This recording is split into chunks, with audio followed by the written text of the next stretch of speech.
స్త్రీ సంతోషించినా, స్త్రీ కోపగించినా అమ్మవారు సంతోషించినట్టే, అమ్మవారు కోపగించినట్టే అన్నాడు.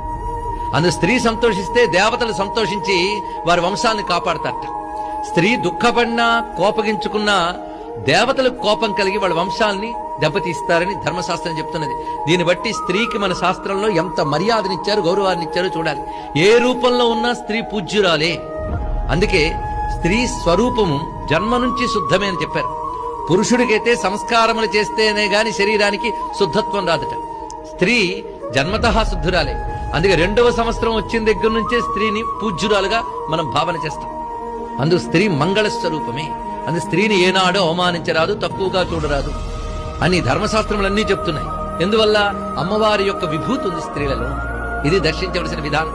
అంతేకాదు, స్త్రీలను అవమాన దృష్టితో చూసేవాడు, కాముక దృష్టితో చూసేవాడు శక్తి ఉపాసనలో పండలేడు అని శాక్తేయం పెద్ద